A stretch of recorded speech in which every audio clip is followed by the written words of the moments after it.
Can you describe what provenance means and why a deeper understanding of it helps us appreciate an object's historical and cultural significance, given the way that African art has previously been procured?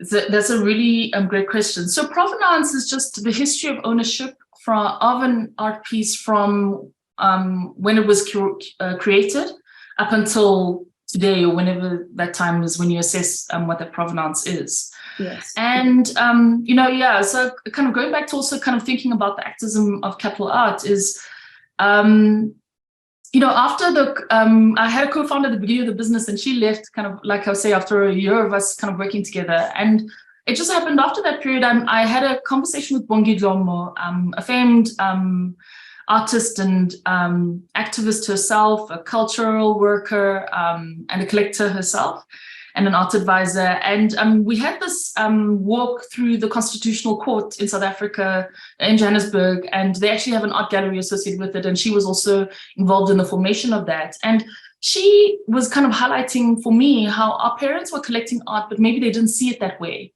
And so really kind of the services and active inclusion in trying to get collectors of art, especially from areas outside of the major art markets, to perform collection management, to manage their art portfolios more efficiently.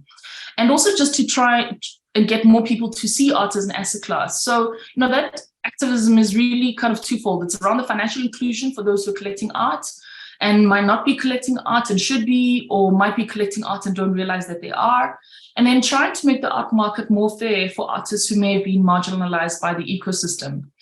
And it's interesting because, yes, there was a panel in Davos on financial inclusion in May last year, which I was very fortunate to be on. And the governor of the Central Bank of France kind of balked and almost fell off his chair when I spoke about financial inclusion for middle-income people. And I think I'm really still resolute around that. I think people often think about financial inclusion as being for the bottom of the pyramid. And it's actually really important to talk about it through the pyramid.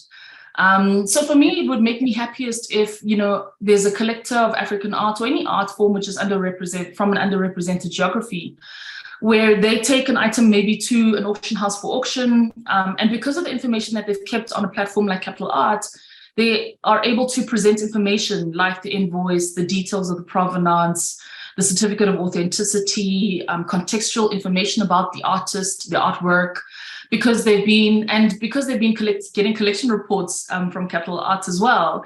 They can appreciate, what's the updated estimated value for that artwork, and that can empower them to know what the value for the floor is for selling that artwork, and to arm the auctioneer with the best information to market that artwork as well at an auction.